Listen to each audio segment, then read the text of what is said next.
Bonjour à tous, bienvenue sur Santexpo Live, bienvenue dans notre agora intitulée Prendre soin de ceux qui soignent, une agora dédiée aux risques psychosociaux des professionnels de la santé.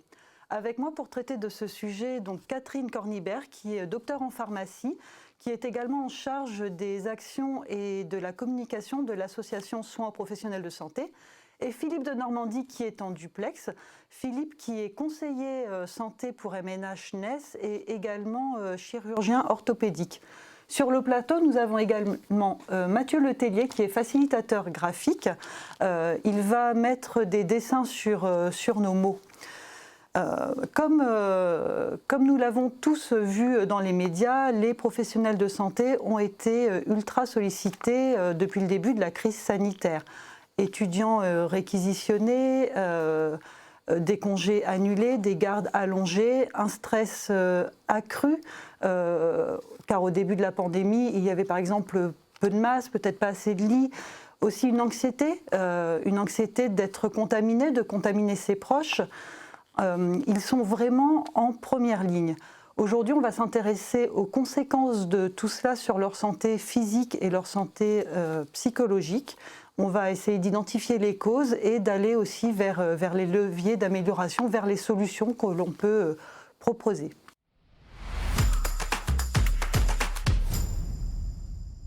Catherine, merci d'être avec nous. Vous êtes donc la représentante aujourd'hui de l'association Soins aux professionnels de santé.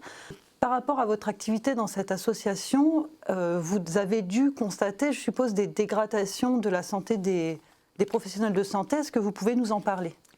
Oui, effectivement, en fait, l'association SPS a pour mission d'accompagner et soutenir tous les professionnels de la santé depuis 5 ans.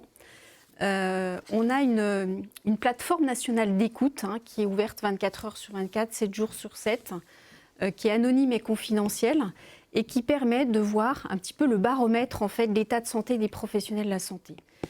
Avant le confinement, la première crise sanitaire, on avait déjà eu 4000 appels en fait en 3 ans. Et puis depuis le 1er mars, pour l'année 2020, il y a eu 6000 appels de professionnels de la santé avec des motifs vraiment très différents et avec une évolution très différente entre le premier confinement et le deuxième confinement. Le premier confinement, on a pu voir vraiment une anxiété, manque de masques, problème de management, les gens étaient très anxieux, les professionnels de la santé très très très anxieux. Le deuxième confinement, ils étaient épuisés. Donc ça, c'est les motifs globaux. Évidemment, il y a plein d'autres motifs, mais en tout cas, il y a une évolution entre la première phase, premier confinement, et le deuxième confinement, où les gens se sont sentis vraiment, au-delà de l'anxiété, très, très épuisés. Ce que je retiens surtout, c'est ce chiffre qui est énorme. Donc, vous avez eu 6000 appels en 2020. Et qui étaient les professionnels qui vous ont contacté ? 4000 appels en 3 ans. 6000 appels en 1 an, donc c'est vrai qu'au niveau quantitatif, c'est déjà énorme. Les professionnels de la santé qui nous ont contactés, à plus de 50%, c'est essentiellement 4 professions. Les infirmiers, quasiment 20%, infirmiers, infirmières. Ensuite, on a les aides-soignantes, 17-18%. Nous avons, c'est toute la partie médico-sociale, en fait, qui est apparue, qu'il n'y avait pas forcément, en tout cas avant, notamment à la fin du premier confinement. Et puis, les médecins, évidemment, aussi, qui ont été très sollicités. Et ces 4 populations représentent plus de 50%. Alors, évidemment, tout le monde a été très affecté et tout le monde a appelé. Je pense les kinés, les dentistes, les pharmaciens, les psychologues eux-mêmes, qui aussi étaient en première ligne, ont été très, très sollicités. Ouais. Et Philippe, vous êtes plutôt sur le terrain, vous fréquentez, je suppose, dans vos relations de travail, des étudiants en santé, des internes, des externes. Est-ce que vous avez des chiffres à nous donner sur leur état de santé ? Les chiffres, oui, il y en a quelques-uns parce qu'il y a eu un certain nombre d'études. Avant de rentrer dans les chiffres, je pense qu'intéressant, c'est que je vous donne également, comme je me promène dans beaucoup d'établissements, quand on discute avec les jeunes, dans la vraie vie sur le terrain, on est quand même frappé effectivement de leur souffrance parce qu'ils ont été quand même beaucoup en première ligne et l'étude a bien montré qu'on a eu plus de 50% qui étaient en première ou deuxième ligne, qui ont été impactés en plein sur le Covid. Et tout ça dans une période où en plus on sait qu'il y avait déjà un certain nombre de souffrances, il y a un certain nombre d'interrogations des jeunes par rapport à l'avenir, par rapport aux difficultés, par rapport aux modifications des programmes, etc., par rapport à l'ambiance calme. Et donc, effectivement, on a eu un taux de souffrance assez important. On sait que, par exemple, chez les internes, il y a eu un taux de dépression extrêmement important. Il y en a presque 1 sur 2 qui déclarent avoir été dépressifs, ce qu'on retrouve dans l'étude qui a été menée au niveau national, au niveau des étudiants en médecine, qui n'a pas été menée par le Centre national d'appui à la qualité de vie des étudiants.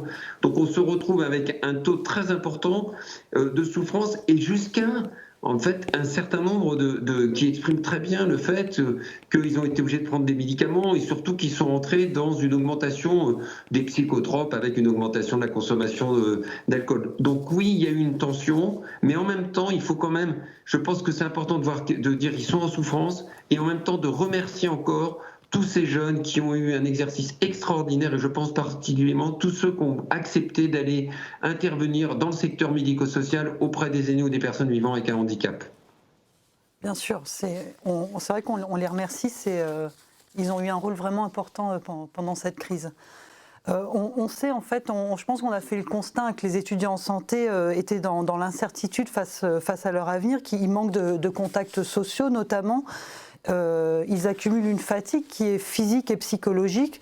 D'après une étude que la MNH a menée avec Odoxa, l'Observatoire de la santé, on sait aussi que 65% des soignants craignent le burn-out. Donc concrètement, de quoi ont-ils le plus besoin en ce moment ? En fait, quand on regarde un petit peu, nous, comment on se sent tous les jours, moi j'ai envie de dire c'est 3 facteurs. C'est son état de santé. Est-ce qu'on est en bonne santé, sa qualité de vie au travail, et puis un 3e facteur qui est les ressources, qui sont les ressources. Qualité de vie au travail, c'est vrai qu'elle a été quand même sacrément ébranlée. Son état de santé, on peut plus ou moins bien dormir, on bouge moins qu'avant, etc. Et puis en fait, en ce moment, ce qui pose problème, ce sont les ressources, parce que quand on rentre du travail, on n'a plus de ressources, on ne voit plus les gens, on n'a plus d'amis, on ne fait plus d'activité physique, on ne part plus en vacances. Et c'est ça dont on manque le plus. Et effectivement, nous, les 3 enquêtes qu'on a menées, et la première a été avec la MNH fin 2018, on a senti en fait déjà à l'époque que l'état de santé des professionnels de la santé était ébranlé. Et là, c'est encore beaucoup plus flagrant. Et quand on leur demande qu'est-ce que vous avez le plus besoin, ils disent nous on a besoin de ressources, on a besoin de bouger, on a besoin de se relaxer, on a besoin de massage, on a besoin de partir en vacances. Voilà, c'est ça dont ils ont besoin en ce moment, au-delà même des approches thérapeutiques, au-delà des médicaments, au-delà d'aller voir des médecins ou des psychologues. Ils ont besoin de souffler, tout simplement, et de se ressourcer. Ouais. Et Philippe, vous le constatez aussi avec les étudiants ? Ce besoin de ressources ? Oui, ça c'est indiscutable. Finalement, c'est ce que vivent tous les Français, et notamment tous les jeunes. Vous y mettez en plus toute la charge émotionnelle, des contraintes que peuvent représenter les métiers de soignants, qui ont des côtés absolument extraordinaires. Mais sinon, vous êtes dans un système qui est dur. Et donc, effectivement, est-ce qu'il y a besoin de recréer des liens sociaux, de pouvoir... Et l'étude qui a été menée par le CNA l'a bien montré, le Centre national d'appui, il y avait une demande importante de pouvoir être accompagné à la fois dans leur lien social et puis en même temps tout le sujet de leurs études. Parce que quand vous êtes étudiant, quand vous êtes un externe, quand vous êtes un interne, la vie entre guillemets d'étudiant continue. Donc vous avez tous vos sujets d'examen avec les complexités de passer des examens quand vous avez beaucoup moins de présentiel. Donc on retrouve tout ce qu'on a pu entendre pour tous les étudiants et avec en plus le poids que peut représenter, parce que notamment quand vous êtes externe ou interne, vous vivez en plus dans les services. Et donc vous vivez en plus toute cette souffrance que vient d'évoquer Catherine, parce qu'effectivement cette souffrance elle est quand même discutée et plutôt partagée par tout le monde. Donc il y a une situation effectivement de tension qui est réelle et une demande de recréer ce lien social pour pouvoir s'en sortir ensemble. Quand on préparait cette émission, vous me disiez même que les professionnels de santé, dormaient moins que la moyenne des Français, 45 minutes en moins par nuit. Donc ouais. C'est beaucoup. Est-ce que ça joue sur la qualité des soins ? On sait que le sommeil, c'est un des critères les plus importants, en tout cas un critère très important pour suivre effectivement son état de santé. Si on n'est pas bien, on dort pas bien. Si on dort pas bien, on soigne moins bien. Et c'est un impact évident sur la qualité des soins, sur donc le soin du patient. C'est vrai que 3/4 d'heure de moins par nuit, c'était une enquête qu'on avait fait aussi, il y a eu beaucoup de retours d'infirmières. C'est une nuit en moins au bout de la semaine. Donc c'est énorme. Quand on voit que le sommeil a un impact sur l'efficience du travail et sur l'humeur et sur l'émotion, c'est vraiment très très important et on doit absolument effectivement voir ce critère-là. Le sommeil est un des 4 piliers importants pour se sentir bien. L'activité physique, le sommeil, l'alimentation et comme disait Philippe tout à l'heure, les émotions. Comment on gère maintenant nos émotions et un petit peu l'intelligence émotionnelle qui est aussi très ébranlée. Et puis dans le sommeil, pour compléter ce que dit Catherine, il y a le temps du sommeil et il y a la qualité du sommeil. Parce qu'effectivement, on a plutôt des métiers, on a l'habitude, parce qu'on prend des gardes, parce qu'on a des changements d'horaire. Bon, ça encore, dormir un peu moins, il y a beaucoup de métiers où finalement on finit par l'apprendre. Le sujet est également la qualité du sommeil. Et est-ce que vous dormez bien quand vous êtes en stress, quand vous vivez dans des logiques de souffrance et quand vous manquez d'espace pour pouvoir partager, et ça on en reparlera tout à l'heure sûrement, mais quand vous n'avez pas assez le lien social, une ambiance d'équipe qui vous permet de surmonter toute cette souffrance qui fait que vous la gardez pour vous et ça vous entraîne des conséquences personnelles à la fois sur des actions un peu addictives éventuellement, mais surtout sur la qualité de votre sommeil. Et on le voit très bien au niveau des différents professionnels et en particulier ceux qui sont en première ligne ont cet impact sur la qualité de leur sommeil. Et justement, Philippe, je crois que tu as participé à une enquête, une étude sur les stresseurs pour les soignants. Tu peux nous en dire un mot ? On a fait ça également avec Catherine et avec SPS, et on a fait ça avec l'ensemble des titres du groupe professions de santé. Donc on a interrogé plus de 6000 professionnels de santé. Et ce qui a été intéressant, c'est qu'effectivement on a regardé entre les différentes catégories professionnelles quels étaient les stresseurs. On s'est appuyé, on a eu la chance d'être aidé par le professeur Truchot, qui est un grand référent dans le domaine à Dijon, et qui a beaucoup travaillé sur ces sujets des stresseurs. Et en fait, on a regardé 10 professions, entre les infirmières, les aides-soignants, les internes, les pharmaciens, les kinés, etc. Et en fait, ce qui a été extrêmement frappant, c'est de se rendre compte qu'on avait un niveau de stress à la fois en termes de lourdeur du stress et de nombre de stress qui étaient les plus impactants, en particulier pour les gens de première ligne, c'est-à-dire pour les aides-soignants, avec notamment les aides-soignants, c'est la situation la plus tendue, et ce qui peut expliquer les contraintes qu'on peut et la défection qu'il y a aujourd'hui dans le secteur sanitaire. Et les aides-soignants, on a remarqué qu'ils avaient des stresseurs très importants, à la fois sur la charge de travail, mais sur 2 aspects qui doivent nous interroger. Une notion, moi j'en ai pris plein la figure, comme on pourrait dire, c'est la notion du travail empêché. C'est que je me suis découvert que je faisais mes visites, quand j'allais faire la visite, j'étais capable de rentrer dans une chambre alors qu'il y avait un soignant qui faisait son boulot. Et ça m'a réinterrogé sur cette notion du travail empêché, des interruptions de tâches. En fait, on a des métiers aides-soignants, infirmiers, où on passe son temps à avoir de l'interruption de tâches, pour plein de raisons, en particulier par, de temps en temps, l'attitude des docteurs. Je me parle le premier, ça m'a vraiment repensé notre mode de façon de travailler en équipe. Et puis, le sujet du comportement des patients. Parce que là encore, c'est quelque chose qui nous a beaucoup frappé. C'est que le docteur qui a opéré ou le cadre soignant, le patient ne lui dit pas la même chose qu'aux gens de première ligne, c'est-à-dire à l'aide-soignant, à l'interne et à l'infirmier. Et donc, on a retrouvé des niveaux de stresseurs extrêmement importants qui ont besoin d'être analysés parce qu'ils doivent trouver un certain nombre de solutions. On trouvera des solutions que collectivement, mais parce qu'il y a plusieurs facteurs qui interviennent dans ces logiques de stress. Je rajouterais que le travail empêché, en fait, on a constaté à travers cette étude que ce n'était pas le nombre d'heures qu'un soignant pouvait faire, puisque là, je pense qu'il est dévoué, il a l'habitude. C'est plutôt, comme disait Philippe, le travail, l'interruption, le côté administratif, le côté reporting. Et ça, c'est très pesant, puisque lui, il est là pour soigner. Et quand on met sur une autre mission que le soin, c'est d'autant plus stressant. Donc, dans ce contexte, actuellement, c'est très important. Ouais. C'est important à prendre en compte. Il faut se dire que dans cette idée, les internes ou les externes aujourd'hui passent plus de 50% dans certaines spécialités, 70% de leur temps derrière leur ordinateur. Et donc, quand vous faites là pour faire du travail qui est d'abord du travail relationnel et que finalement vous faites une grande partie de tâches qui est une tâche d'organisation de secrétariat et de taper à la machine, vous pouvez vous poser des questions. Perdez le sens. Et en fait, ce qui était très intéressant dans ce sujet, c'est que cette notion du sens est apparue comme un élément très important pour pouvoir supporter un certain nombre de dysfonctionnements. Si le sens n'apparaît plus et n'existe plus, alors vous avez des dysfonctionnements, cela devient intolérable. Mais on va y revenir au sens justement du travail. On a dressé un constat qui est assez effrayant, et moi ça me donne envie de connaître les causes de tout ça, les causes de ces souffrances. Justement, Philippe, je pense qu'elles sont multiples. Vous voulez nous en parler également ?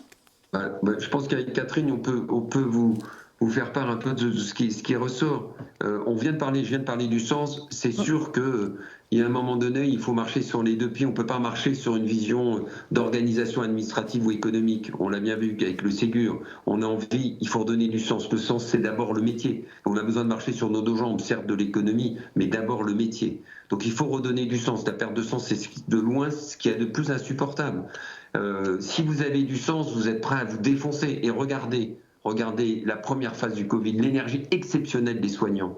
Et pourquoi ? Parce que ça donnait du sens. On y allait collectivement. Il fallait qu'on gagne. Et donc le sens est un élément important.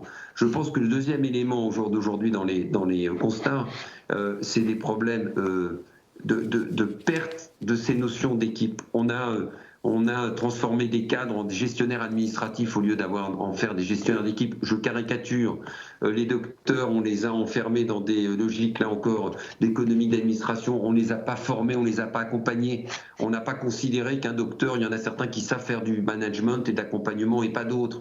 Et donc, on a la réalité des notions d'équipe est quelque chose qui s'est perdu. Il y a peu de temps collectif. Peu de temps collectif pour faire quoi ? Pour écouter, pour faire en sorte que la parole de chacun compte.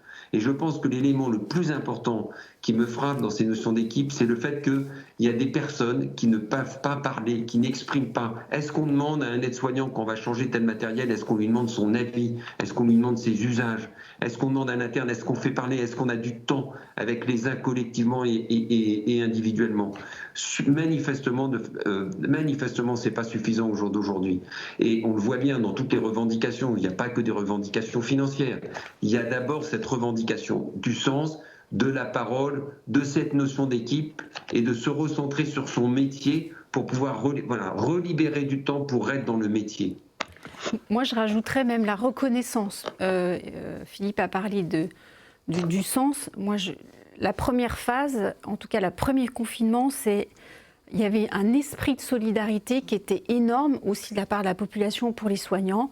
L'applaudissement, un petit peu aussi paradoxal, puisque quand les soignants rentraient chez eux, ils étaient un peu pestiférés, parce qu'on avait peur qu'ils contaminent la population. Mais la reconnaissance, je pense que c'est très important. Je rajouterais que le métier de soignant, c'est à la fois, en ce moment, on leur demande d'être acteurs de santé, acteurs économiques, puisqu'il faut aussi rendre des comptes, et puis manager. C'est un métier très difficile, j'ai envie de dire.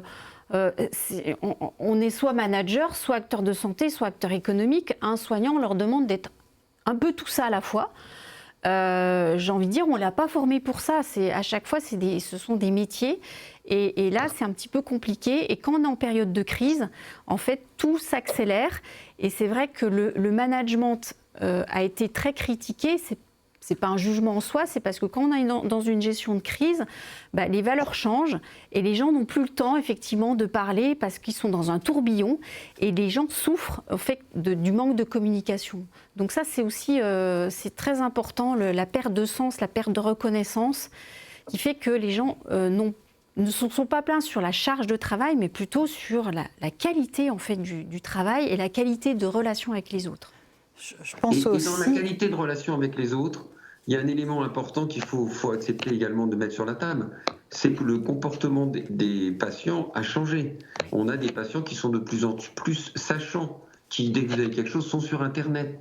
Donc la relation s'est complètement modifiée entre les professionnels de santé et les patients. On est dans une relation qui est beaucoup plus horizontale, donc les sujets sont différents. La logique de la reconnaissance n'est pas la même. Et ces modifications de relations ont été assez perturbantes et sont encore assez perturbantes parce qu'on a besoin en même temps de repenser nos organisations devant des relations où c'est pas le patient en centre, c'est le patient, c'est avec le patient.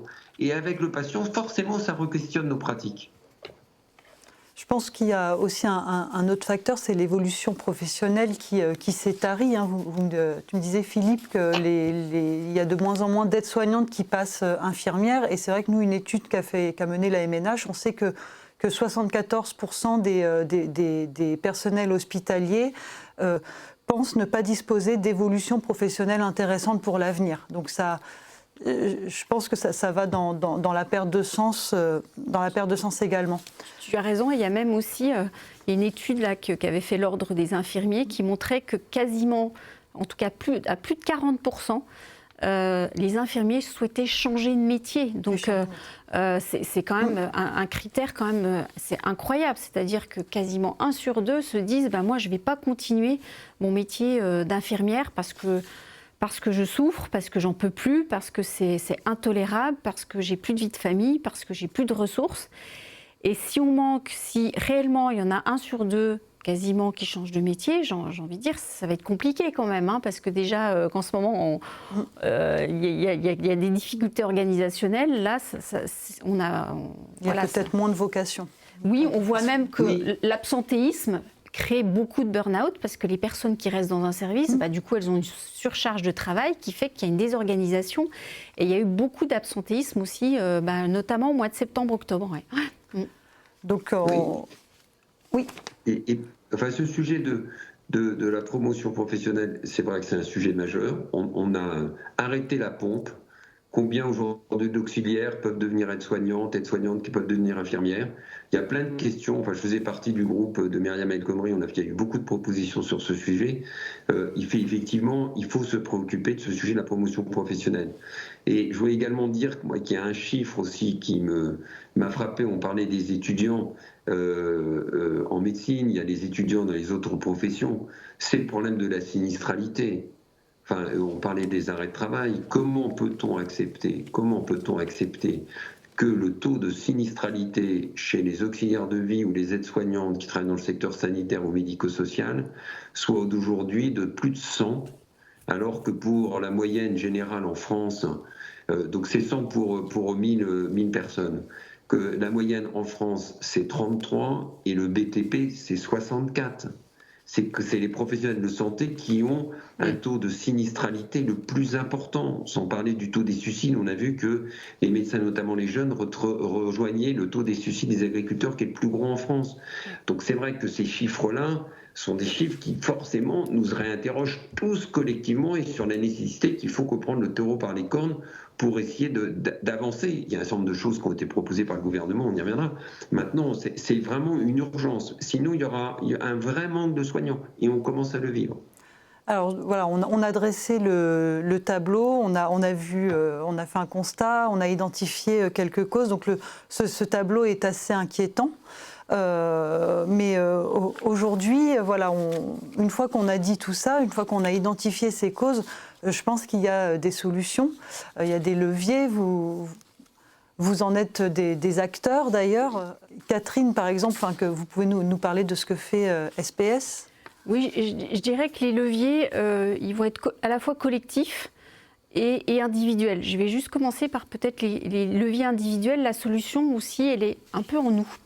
J'ai envie de dire, il faut dire qu'on va arrêter de penser peut-être ce que feront les autres pour nous, mais aussi de soi-même se dire qu'est-ce que je peux faire pour moi, pour essayer de trouver des solutions en moi. Donc je pense qu'il faut aussi trouver aussi des leviers individuels. Alors concernant effectivement, j'ai envie de dire, on observe qu'est-ce qu'on peut faire en action, puisque c'est quand même, j'ai envie de dire, un peu l'avenir.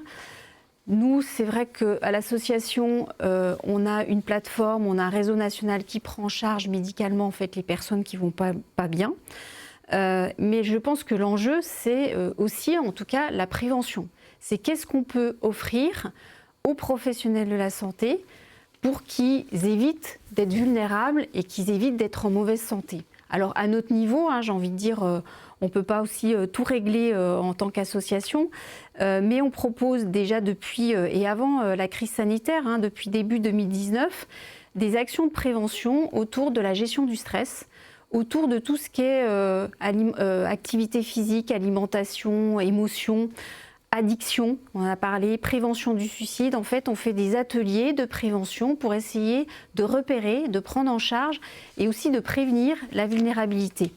Mais on va même jusqu'au management et jusqu'au coaching dans cette approche. Donc je pense que c'est important. Alors c'est des ateliers collectifs, mais on a aussi des approches un petit peu plus individuelles.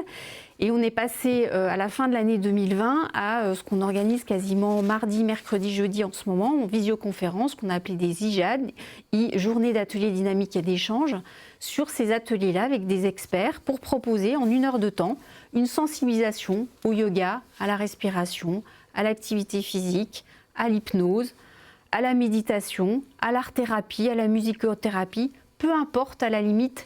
L'essentiel, c'est qu'on propose des outils qui fassent du bien aux professionnels de la santé pour se ressourcer. Et ça fonctionne? Vous avez beaucoup de...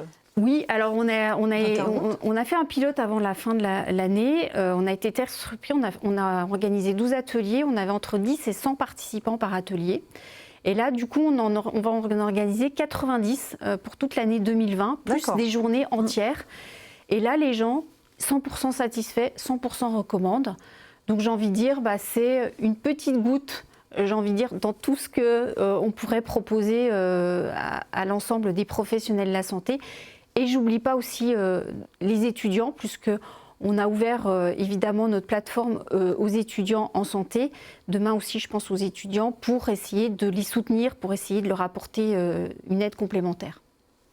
C'est sûrement une bonne chose. Vous nous ferez le retour d'expérience une prochaine fois.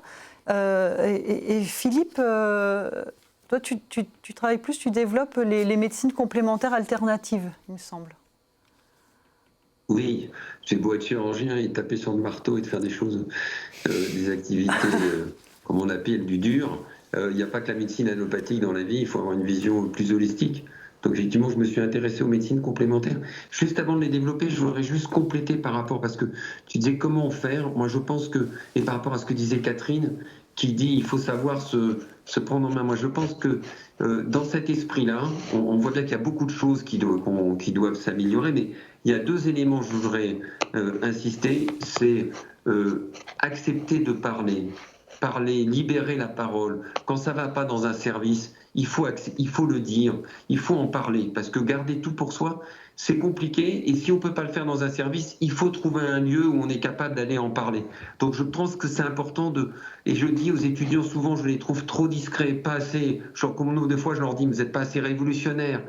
Allez dire les choses, allez dire, parce que on respecte les gens qui disent des choses. Donc un message fort, c'est savoir reprendre la parole, et puis un deuxième message, on l'a vu dans beaucoup de travaux, c'est de retrouver des moments de convivialité. On a perdu, moi je le vois juste par l'ambiance dans les salles de garde, je pourrais citer plein d'exemples au niveau des docteurs, mais on a perdu, on manque de moments de convivialité. Quand il y a eu des études qui ont été faites, notamment dans le Limousin par Oratorio qui travaille chez NES, où ils ont accompagné un certain nombre de structures médico-sociales, un des éléments forts que disaient les structures médico-sociales et sanitaires, c'était reprenons des moments de convivialité. Parce que finalement, c'est des lieux de médiation. Et je fais le lien avec les médecines complémentaires. Effectivement, je me suis intéressé aux médecines complémentaires et on a fait une grosse étude avec Odoxa et la Ménage, parce qu'il y a énormément de personnes qui vont dans les médecines complémentaires et alternatives, comme il y a beaucoup de professionnels de santé. Et que vous savez que maintenant, en cancérologie, dans beaucoup de domaines, il y a même aujourd'hui des recommandations des sociétés savantes sur la nécessité de faire de ces médecines complémentaires qui vous permettent de vous prendre en charge dans une vision holistique. Ce qui est intéressant au niveau de toute cette gestion du stress, la demande des soignants, du stress, du burn-out, c'est que finalement, c'est de trouver des activités. D'abord, ces activités, il faut y croire. Si vous ne croyez pas, ça ne sert à rien, ça on le sait. Il faut que ça vous fasse plaisir. Parce qu'après, ça vous fait plaisir. On sait que toute activité qui font plaisir ont un impact sur le cerveau qui lui-même a un impact sur de multiples hormones et donc a des conséquences sur votre sommeil, votre stress, votre tension artérielle, etc., etc. et enfin qu'il soit un lieu où finalement vous puissiez avoir de l'échange, échange avec une personne, échange avec un groupe de personnes. Donc finalement vous vous retrouvez avec des activités qui, on pourrait appeler, ont un rôle de médiation. De médiation, c'est-à-dire qu'à un moment donné, vous pouvez vous poser, vous pouvez échanger, vous pouvez vous faire du bien, vous pouvez vous couper de votre corps et de votre esprit, de cet ensemble. Et effectivement, il y a beaucoup de travaux sur ces médecines complémentaires qui montrent leur impact. Non pas, finalement, l'hypnose, c'est pas que l'hypnose, c'est toute cette somme. À Bordeaux, ils font des choses remarquables sur l'hypnose pour les professionnels de santé. Il y a d'autres établissements qui s'intéressent et qui ont développé la médiation. Ce qui est intéressant, c'est de proposer aux professionnels un panel de médecine complémentaire pour pouvoir choisir en fonction de ses croyances, ses plaisirs, finalement celle qui correspond le plus à son besoin par rapport notamment à la gestion du sommeil, du stress, du burn-out, de la perte de confiance en soi. Bien, merci à tous les deux. Je pense que c'est le moment de conclure notre agora. Donc on a fait ce constat que les étudiants en santé, les professionnels de santé ne vont pas tous bien, mais qu'il existe des solutions, qu'il existe des acteurs de terrain, en tous les cas, qui sont là pour en apporter et pour continuer à les développer. Donc je vais vous remercier tous les deux d'avoir nourri cette agora. Je remercie également tous ceux qui nous ont suivis aujourd'hui. Et on attend désormais vos questions pour y répondre immédiatement en chat.